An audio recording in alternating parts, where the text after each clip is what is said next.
Hello and welcome back to the Debate Gate Sports Podcast. Today we're doing an update and a video.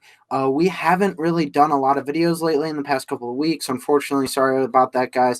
And today we're going to be mainly focusing on the MLB and the NHL because we haven't really looked at those that much lately in the past few months. And we wanted to touch on them because the MLB free agency is coming to the close with a big free agent signing this afternoon, like right before we Oh yeah. recorded it. And then the NHL season underway, and about like some teams are about a quarter of the way in, some teams are, 4 games in. It really depends. It's been an interesting season so far. But first, we want to touch on the NFL. Want to touch on the Super Because we Bowl can't go predictions. one episode without talking about football. Yeah, we can't. Sorry about it.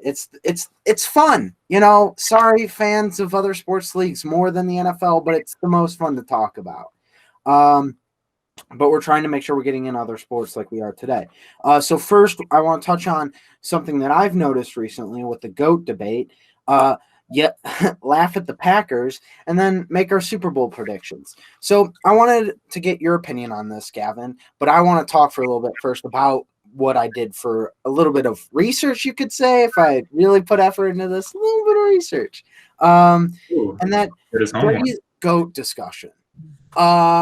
Basically, after he passed, he over doubled every other quarterback's playoff win total, doubled it with the win over the Packers, and is now on to the 10th Super Bowl, which is now 18.7% of the Super Bowls Tom Brady has been a part of, which is insane stats. And now I'm seeing a lot of people be like, oh, Tom Brady is a GOAT, Tom Brady is a GOAT. It's closed, case closed. But then there's a few special snowflakes on TikTok who feel like they need to be special and say that it's Peyton Manning. Now, I want to refuse Peyton Manning for a little bit here, kind of debunk it a little bit. And always what I hear is, most first-time All-Pros, most first-team All-Pros, most MVPs. Well, let's look at those MVPs. Most of them aren't great seasons, to be honest. Only one of them, I would say, is really a historic season. All the rest are, pretty decent. But two in particular should not have been his. Two in particular should not be MVPs towards him. First off, 2003 to Priest Holmes. It should have been Priest Holmes instead of Peyton Manning. His team did better. His passing attack was not great. I bet you can't name the quarterback of that 2003 Chiefs team. Yet they were a top 5 offense that year. They did end up losing in the playoffs, but Priest Holmes had 2,110 yards from scrimmage and 27 touchdowns. That's the second most all time. 2,100 yards from scrimmage and 27 touchdowns. And they were like, oh, let's give it to Peyton Manning, who had 4,300 passing yards and 28 touchdowns. It wasn't even a great year from him. And they were just like, yeah, let's give it to Peyton. Why? So I didn't understand that. So I would give that one to Priest Holmes. And then 2008 to Drew Brees. Drew Brees had nearly 500 more passing yards and nearly 13 more touchdowns.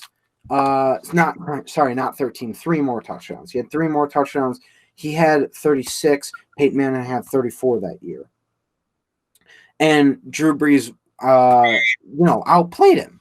5,100 yards in comparison to 4,500. Yeah, let's give it to Peyton Manning. What? How does he even not get a vote for Drew Brees? So I would have given that one to Drew Brees. And then Brady deserved all 3. I looked at every single one of his years. He was the best player for all 3. And it was unfortunate that Carson Wentz got hurt in 2017, but he wouldn't have gotten it. So there, boom, automatic right there. They're tied for MVPs. Then first team All-Pros. Once again, two of the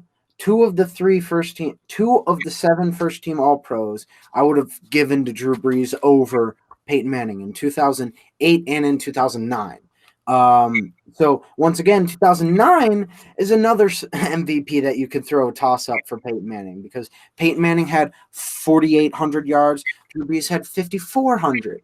And then Drew Brees had 34 touchdowns. Peyton Manning had 40. So, it depends on what stat you value more. But I would have given it to Drew Brees, but I'm a little bit biased towards Drew Brees. So those cancel out. And then for the All Pros, he loses 2, in my opinion, to Drew Brees there. And then, boom, they're tied with Brady. And then his second ring, they won it in spite of him. They didn't win because of him. They didn't win with him. They won in spite of him, despite him. He played that bad. I wouldn't say that bad. He was subpar. He was so bad, Gavin. His yards per attempt, less than 5. His stat line was like 175 yards and a pick, wasn't it? In the Super Bowl itself. Yeah, he was there in the Super Bowl. You know, he didn't do anything wrong, but I meant that season. They won it in spite of him. That's how bad he was. Oh, you're talking about the season. Oh, he was brutal that whole season. I was shocked looking back on that Super Bowl 50 run.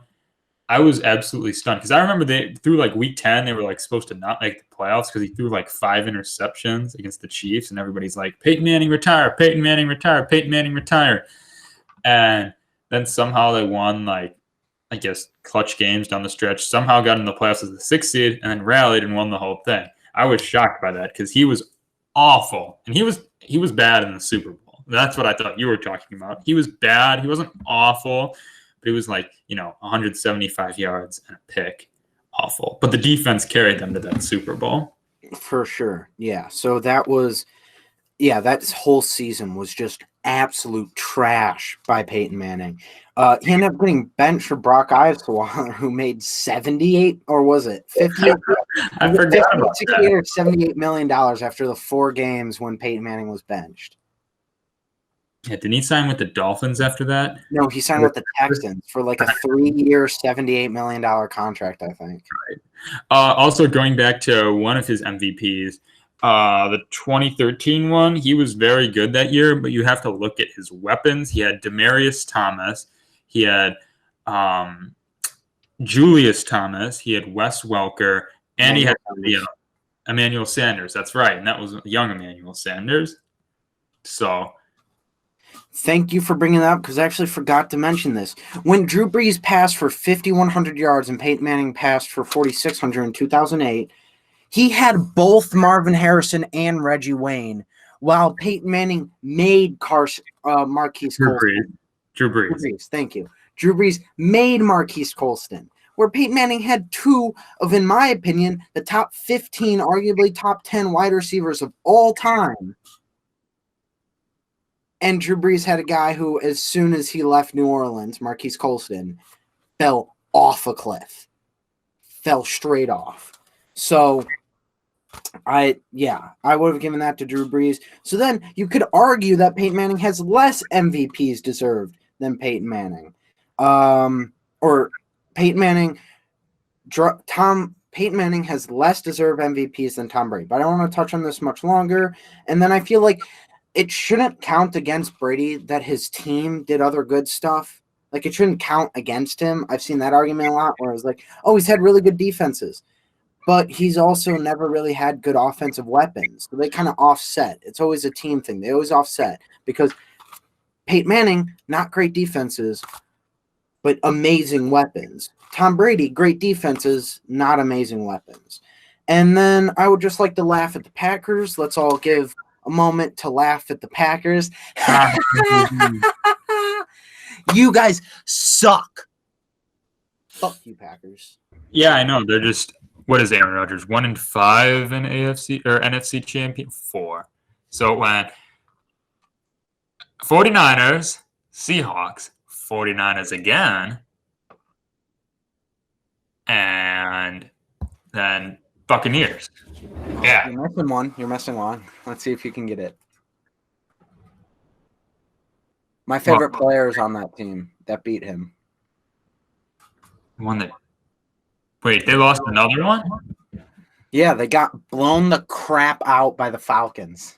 Oh, that's right. I always forget about that 2016. I forgot about that. Those playoffs were kind of like a blur.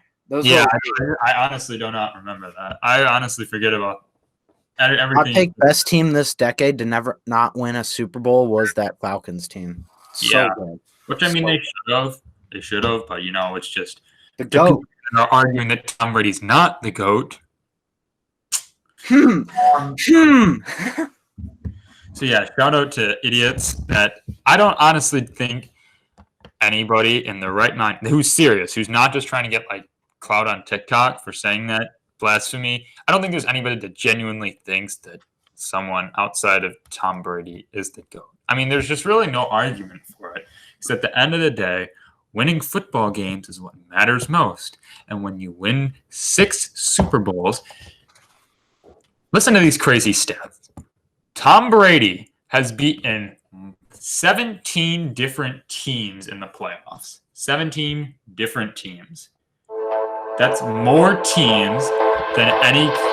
That's more teams than any QB has playoff wins. That's more than any quarterback has playoff wins. Just teams. Just teams. Insane. Separate individual teams. And Tom Brady has as many wins against NFC playoff teams.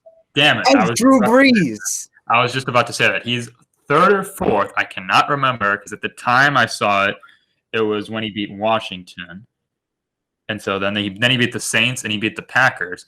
He has 9 wins against NFC teams in the playoffs, which I think puts him 3rd or 4th all time. I cannot remember. I apologize. 1 season in the NFC. 1 season in the NFC. Oh my God. Immaculate. Absolutely immaculate. It's insane. But I'm going to compare this to LeBron and MJ. MJ nearing the end of his career. I think the more game. An even better debate is this. Everybody compares now Mahomes to Brady now, or almost Brady to Mahomes suddenly, because people are just like, oh yeah, Mahomes the GOAT for sure. Should have had a Super Bowl in his first year as a starter. Got a Super Bowl in his second year as a starter. Probably is going to win another one in his 3rd year as a starter. Who's to say this man isn't going to get 10 rings after he's locked up with the Chiefs? I think this is the biggest game of Patrick Mahomes' career in terms of the GOAT debate legacy, just because, like I said 5 seconds ago, about like the MJ versus LeBron thing. We know how that goes. If you've spent more than 5 minutes on NBA accounts, NBA burner accounts on Twitter or Instagram, you see the MJ versus Jordan debate quite a few times. But I kind of look at this game as if Jordan, with his first year on the Wizards, was playing LeBron in the finals, and Jordan carried that Wizards team, and LeBron had already won an MVP and a Super Bowl. And LeBron had the best center in the NBA at the time, so that probably would have been Dwight Howard, and then also would have had a top 5. I don't know, point guard, which would be Chris Paul, let's say, because I'd say Steve Nash at the time was number 1. But. Yeah, something like that. Because, like we all know, those of you that are that know or have seen quite a few nasty insults during Jordan and MJ debates. Jordan and LeBron, excuse me. If Jordan had beaten like LeBron at any point, like the debate should be settled. And that's kind of what I see here with Mahomes and Brady. If Brady wins 7 Super Bowls, his first in a new system, against the guy who people are considering the future GOAT. But if Mahomes wins, do I think he could catch 6 or 7 rings? No. Why? Because his weapons are going to run out. Tyrann Mathieu's contract is running out. Travis Kelce's contract is running out. Tyreek Hill's contract is running out. And when you give your guy $500 million, you can't bring back everybody. So eventually they're going to be in a rebuilding stage with the best player in the league. But we see what Deshaun Watson's doing right now. They're 4-12 with nobody. So eventually that's eventually where the Chiefs are going to be. So while Mahomes will still be good, I don't think he will get to 6 rings or maybe 7. We shall see on Sunday. But I think that can lead us right into Josh, our Super Bowl predictions. Yeah. So I do agree with you where, Travis Kelce's getting up there. Did you know that him and Gronk are the same age? That disgusts me. That makes me so uncomfortable. That him and Gronk are both 31. The best tight end in football and a guy who looks like a shell of himself are the same age. Gronk is like 41, though, for some reason. He's not. He only played for like 8 years. Yeah, right? It would be like 8 years. Okay. From 21 to 29, and then took 30 off, and then came back on 31. But yeah, I agree with you that his weapons will be depleted, but also like they just keep finding guys like Mecole Hardman. Just like get a guy who's super fast and just throw him out there, and you'll be fine. So I'd like to agree with you, but I don't know. But on to Sunday. I don't know when this episode will come out, but we are currently recording it on Friday evening around 5 o'clock. And this second, I'm going with the Chiefs. I mean, I want to go with the Buccaneers. I want the Buccaneers to win. As much as I hate Tom Brady, I hate Patrick Mahomes more because – Really? Why? Because we could have drafted him, and it's annoying to always see the fucking graphics of like, did you know that they drafted Mitchell Trubisky before Patrick Mahomes? Wow, really? And Patrick Mahomes is good at football, and Mitchell Trubisky is not good in Chicago. I think he'll be good out of Chicago, but that's another thing. It's insane to me. It's like, shut up. We understand. We pass on the GOAT. Even in Madden 21 in their home screen for the ultimate team, they have like a little image of Patrick Mahomes in a Bears jersey just to rub it in. Stab twist the knife. That makes me just hate the Bears more because, no one really thought Mahomes was going to be what he is because 9 teams passed on him. It's more so that I get more mad that the Bears drafted Trubisky instead of anybody else, more so than just not drafting Mahomes. But, we've talked about this probably 100 million times. My Super Bowl predictions, Chiefs. I don't think the Buccaneers defense will be able to stop the Chiefs offense, and we didn't see, I think the biggest, the X factor for the game will be turnover. So who's going to win the turnover battle? Tom Brady threw 3 interceptions in the NFC Championship. And if the Chiefs have, and we know how explosive the Chiefs offense is, I think if they score 4 touchdowns, which I think they will win the game. But the last thing you need to keep Mahomes off the field. So Tampa Bay, they can't kick field goals. They can't turn the ball over. If they do that, I think they have a fighting chance. But if in the first quarter or in the first half, they have 2 drives that turned into field goals and an interception, I just think all hope is lost. At that point, you're too far behind and you're just playing catch up. So unless your defense plays immaculate from then on, Chiefs all the way. I can see that, but I'm not saying the Bucs don't have a shot. I think this will be an amazing game, and for one reason only, why the Chiefs won't blow out the Bucs. Offensive line. The Chiefs lost their all-pro right tackle, their one-time, I think, Pro Bowler left tackle, so Mitchell Schwartz and Eric Fisher. They also lost their left guard and their right guard. So the only returning starter from their championship team that's playing Sunday that played last year is their center. Now, the right guard, I don't remember his name, but I know he hasn't really been playing that bad. But the tackles with JPP, Shaquille Barrett breathing down their necks, there's a shot there. If they each get a few sacks and then playoff Lenny, shout out Barstool, playoff Lenny goes off, then I can see the Bucs definitely winning. But that's too much time on the NFL. Too much time. We're sorry. Let's move on. Wait. Once again, everybody, give a sec. Let's laugh at the Packers and the Packers fans.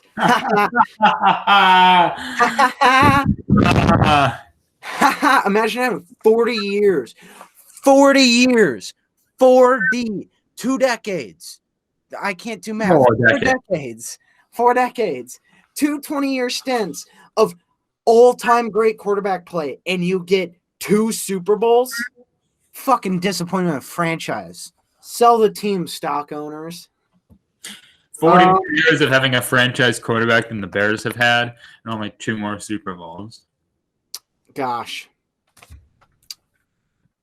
Let's move on to the NBA. Do you have any specific opinions, Gavin, that you would like to state for the NBA today? Well, I'd like to give a quick shout out to the Chicago Bulls for going 6 for 36 from the 3-point line in Wednesday's game against the New York Knickerbockers. Fucking ass. That's what I have to say. They only lost by 5, but 6 for 36. I don't know. Sounds like Steph Curry to me. Steph Curry who? Who? Actually, I'm shocked that the Jazz are so fake. They're 17-5 right now and atop the league in terms of win percentage. Yeah. But our $200 million guy, Rudy Gobert, still can't make a layup.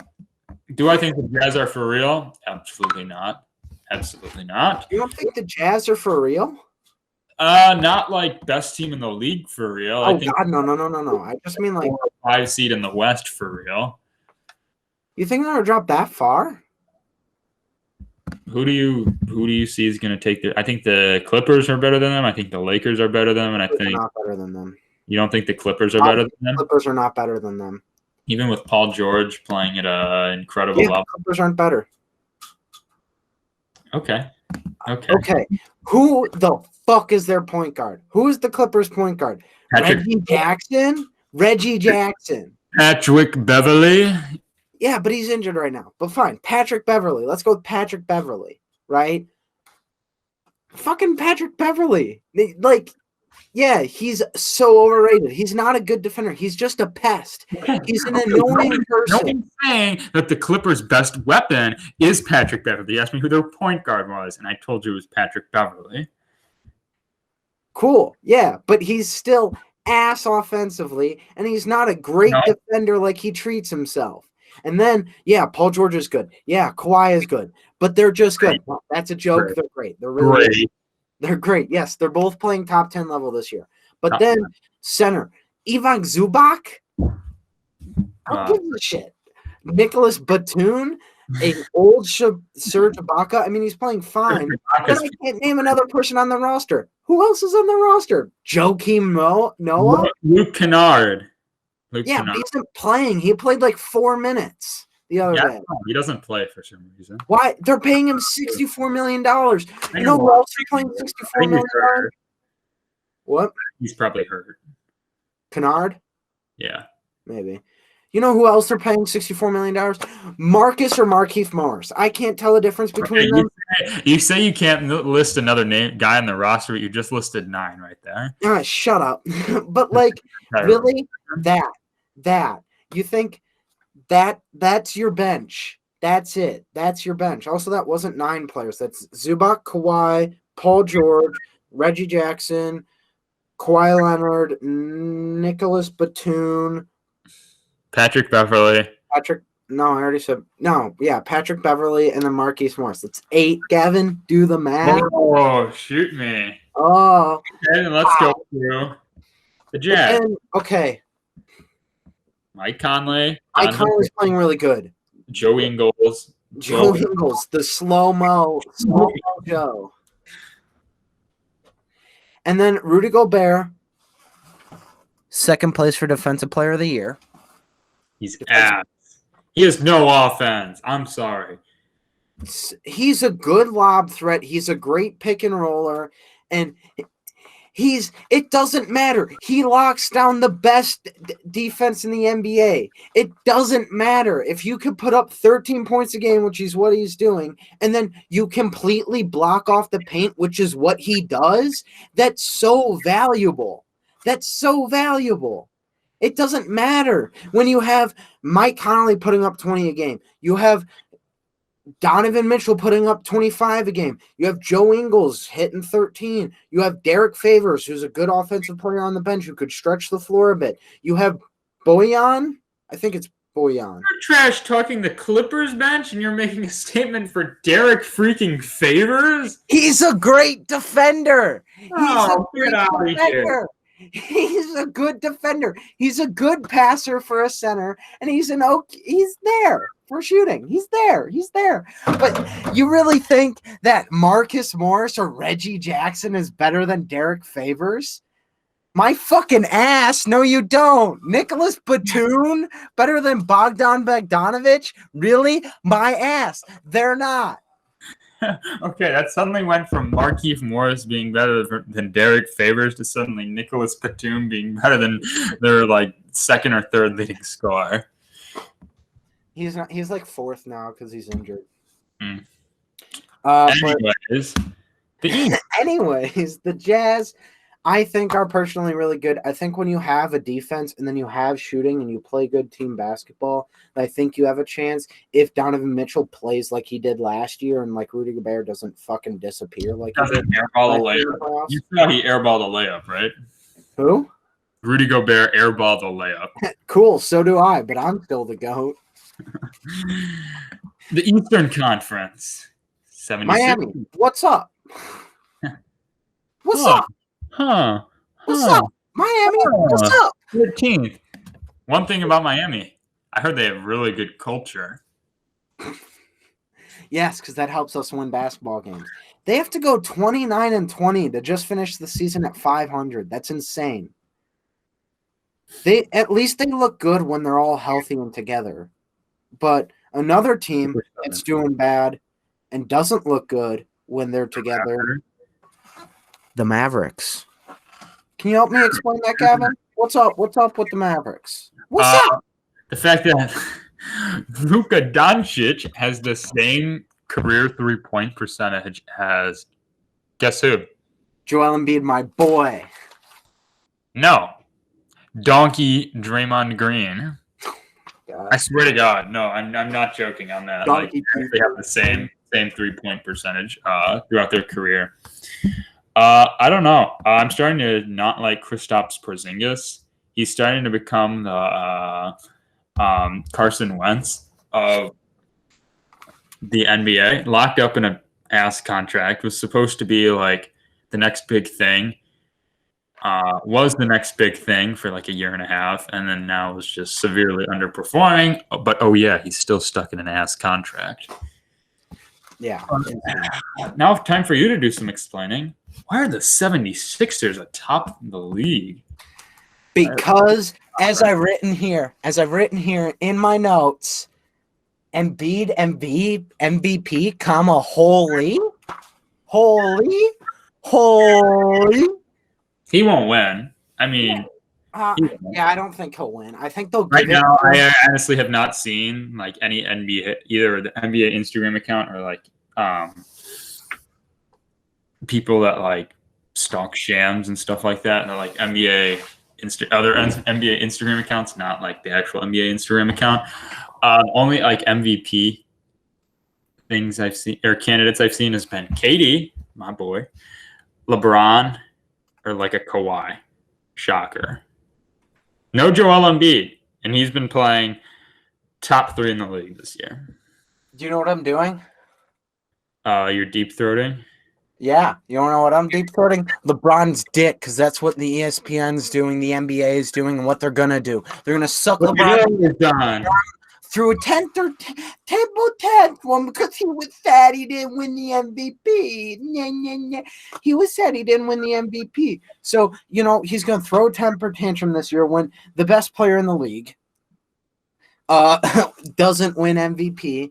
And he, when he doesn't win MVP, but he's going to win MVP. I don't know what those last few sentences were. Kind of a mind fuck there. But when LeBron, if he doesn't win MVP, he's going to cry. He's going to be so sad because he didn't play up to fucking Joel Embiid's level. Holy shit. This man's averaging 30, 13, and like 2 blocks a game. He's playing one of the best defensive of his career. And this is a take from Bill Simmons, but I agree with it. I just heard it first from Bill Simmons. Shout out to him. I know he's listening. Largest sports podcast in the world. Obviously, listening to us. We're truly the GOATs. Screw you for your 20 years of experience. Fucking 8 months of it. Come on, we're better. But it's that Embiid used to be super scary for like a quarter to a quarter and a half, but he just wasn't in shape to do the whole game, be that good for the whole game. Now he's in shape to be that good for the whole game. Now he's insane for the whole game.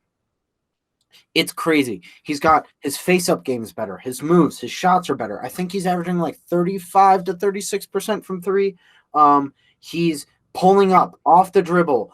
Passing out of double teams is so much better. His reaction and rim protection is better this year than it was in past years. So that's why I give it to him over Jokic. Personally, for me, it's Embiid, Jokic, KD. And I give it to him over Jokic because Jokic's defense is average to below average. And they've been both, I think, equal to like their team's success offensively.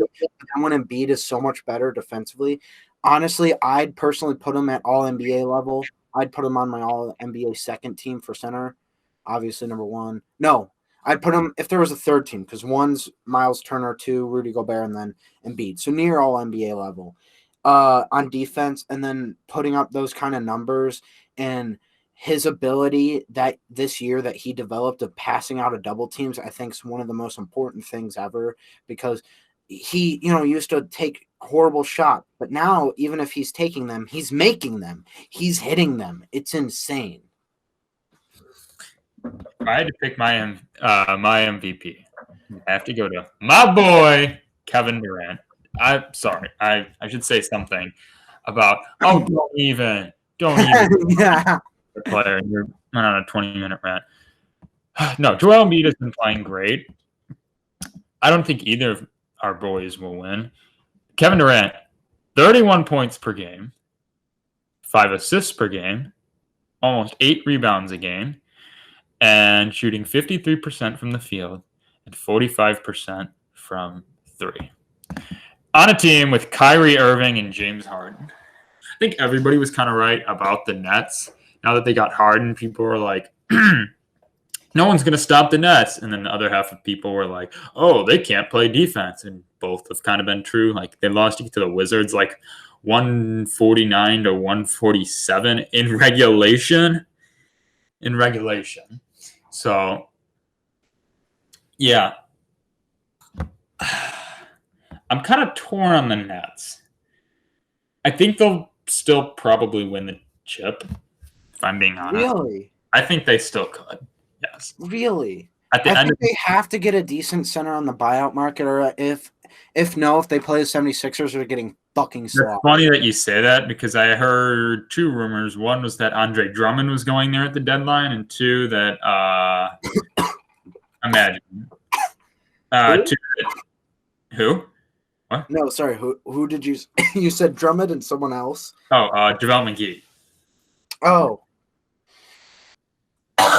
Yeah. I heard Drummond's trying to get out of his buyout or trying to get on the buyout market, and they probably should have gotten him McGee back when they traded Jared Allen, and he ended up going there to Cleveland.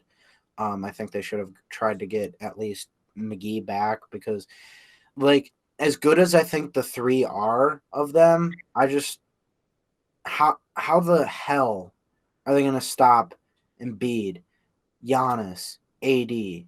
Like, KD, as much of a good defender as he is, he can't stop those guys because those guys are more like big men. He can stop like good wings, like a LeBron. But who are you going to have guarding the big man? So at this moment, I don't see any shot of them. But I haven't been watching the Nets, so I can't give you any answers on that. But I just love that KDD. What? I just love that KDD. Maybe. No, I just think it's like the Warriors effect where it's just so much more talent than everybody else that come playoff time, there are so many ways that they can score. And there's so many ways. You're forgetting that the Warriors had the best defense in the league when they won the championships. Like, they didn't have the worst defense and the best offense. They had the best of both. So we shall see. We shall see. Two quick things left on the NBA, at least for me. Is Zach LaVine Trae Young, and is Trae Young Zach LaVine? No. My opinion on Are Zach they both? has changed so much. Are they both Man. empty stat fillers? Are they both just the guy who needs to take shots on a shitty team and happens to make them? Let's see Gavin's opinion. I used to not like Zach LaVine because I thought he was kind of like an empty stat guy and not a smart player. Now that we have a real human being and not just an egg in a fucking jelly bean himself, an egg in a tuxedo, Jim Boylan, we have a real, actual human being that knows basketball. Shout out Billy the Kid. I know he's listening. Zach LaVine has shown a lot of passion. He's shown a lot of wins. A lot of determination, and like he's got that clutch gene. Like he hit a clutch shot against the Blazers the first time.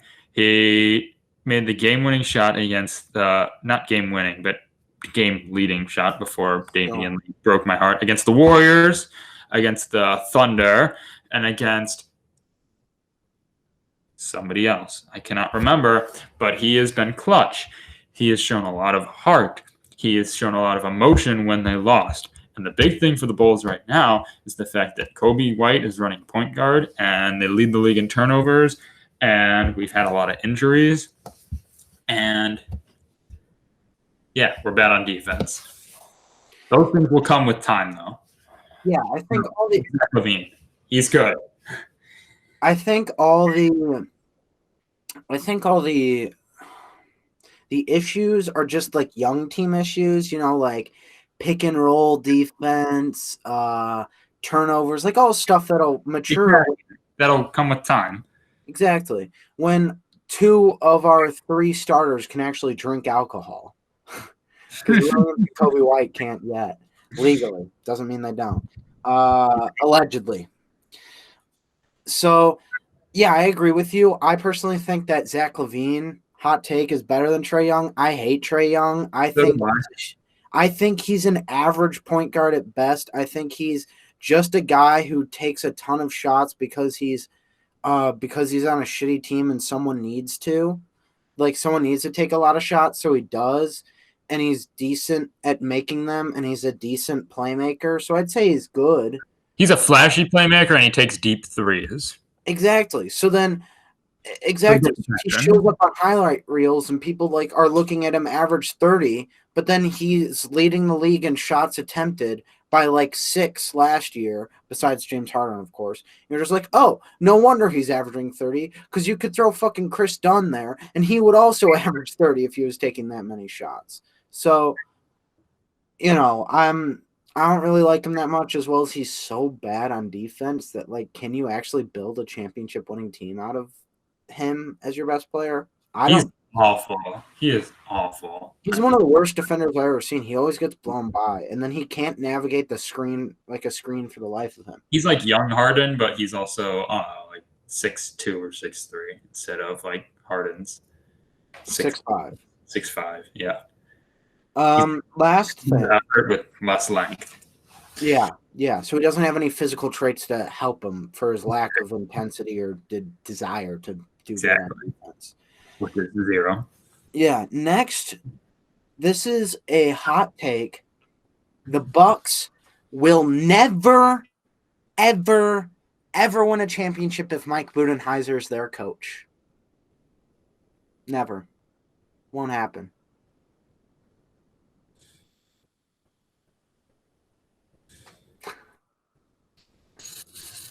That is a tough one. So, if we go... I don't understand really, that's tough. I want to hear what you have to say first, and then I'll say what I want to say. You go first. Okay. So I don't know the exact data for this, but I know that they don't, because I watch the Bucks every once in a while, as well as I looked up this data like a little bit ago, because I was like, holy crap, they never run pick and roll. Last time I checked, they were 28th in the league in running pick and roll, and the majority of the time it's with Brook Lopez. Can you explain to me why your big man that can't shoot, that has no movement off ball or any off ball gravity, is sitting in the corner as you run pick and roll with your center who has off ball gravity, can shoot, and has off ball screen ability? Sorry, wait, you said who was in the pick and roll? You said it was Giannis and Brook Lopez? No, Brook Lopez is the pick, Yeah. right? Pick and roll. Giannis is in the corner. He's doing nothing. Oh. Why? You have one of, arguably, I'd honestly say, the best finisher in basketball, especially when he's going downhill. It's not even close. And you know what a pick and roll does? It gets players going downhill. And then you combine that with Chris Middleton's shooting ability, his touch as a passer, and then he also has a great floater, and you're not using that at all. You're completely neutralizing Giannis in the half court. This is what I said. If we go back and we look at the NBA predictions video, if you go back, you can see I said that he needs to develop a half court game, whether that was a post up, face up, or a shot. And excuse me. So a post up, a face up game, or a shot. And he actually got worse in all of those categories. But then when I was watching the games and I was watching Brook Lopez do pick and rolls, I know this is kind of stupid to be like, oh, I just realized this, but I also just realized that holy shit, you can use Giannis in the pick and roll and he would be goated. With Chris Middleton or Jrue Holiday, who's a better pick and roll passer than Chris Middleton, that would work insanely well. Then you fix your half-court offensive issues because then you just run pick and roll. You move Brook Lopez to the corner. You put Jrue Holiday or Chris Middleton on the wing. And then, Dante DiVincenzo ain't half bad at shooting. And then you have Bobby Portis there every once in a while. And then you have some off-ball movement. And then you just have a straight 2-on-2, and they can't do anything about it. If a 6'8" Chris Middleton is throwing a perfect lob to a 7-foot Giannis who's running down the half court full speed, what are you going to do to defend that? You can't. I like that. Okay, I'm going to agree with you there because what I like to compare that to is look at what they're doing in Golden State. Steph Curry and James Wiseman. James Wiseman is a rookie who played 4 games in college. Steph Curry is making him look great. Why? Because they have so many deadly options in the pick and roll. He's a dangerous lob catcher. He can hit a mid-range. Curry is, Curry. I'm not saying Chris Middleton is Steph Curry, but I'm saying that Giannis is 20,000 times smarter, more experienced, more athletic. Not more athletic, but he is significantly more athletic than James Wiseman. So if you look at them, you see how much the pick and roll has helped Wiseman. Giannis he's been a decent. He's more confident, I should say. He's been more confident in his 3-ball and his mid-range. So you have that for you. Now you're no longer paint sitting. So I will say yes, they will not win a championship with Mike Budenholzer. But I also think that it's not necessarily like just them. Or not just him. I just think it's like kind of the way their team is structured. He needs more of a second running mate. I feel like Chris Middleton isn't a second running mate enough because if you look at the teams that are winning championships, it's LeBron's running mate is a guy that's better than him, Anthony Davis. So while in normal years, I think they have like a really great, well-balanced team. We look at the teams that he's going up against, and that's James Harden, Kyrie Irving, Kevin Durant, and LeBron, and Anthony Davis. So I just also think you have to take that into perspective. That we know that Giannis is beatable. He's not just the incredible regular season man. So taking that into account, I don't think they will win a championship under Mike Budenholzer. I think also losing George Hill and Wesley Matthews were big hits because we're big hits because they're both really, really good defenders, and you replace them with DJ Augustine and Bobby Portis, who are both below average defenders, and they're both about equal. Like all four players are about equal offensively. I'd say DJ Augustine's the best, but they're around the same value. So it's like you're losing, of course, you're losing value, but that's all the notes I have for the NBA. If you want to move on. Yeah, I love how we said we would try and keep this short, and I'm pretty sure we've been talking for 45 minutes to an hour about this. Well, that's it. All I have to say for the NBA. Basically, Miami, why are you sucking? Stop sucking. Mavericks, why are you sucking? Don't stop sucking. I don't really care. And Embiid, you're very good at basketball. Fuck you, Trae Young. Zach LaVine, you're good at basketball, and fuck you, Mike Budenholzer, for not getting Giannis a championship. That's basically it. As you know, typical, we've talked for way too fucking long, and we don't know how to keep this short and sweet because we're inexperienced, unlike the great and wonderful Bill Simmons. Sorry for being so mean to you, Bill. But I'm going to end it off here. We're going to end up splitting this up into 2 episodes, even though we've mentioned the NBA and the NHL. We're going to split up into 2 episodes, so that'll be a different episode that we'll also release around the same time. So thank you for listening.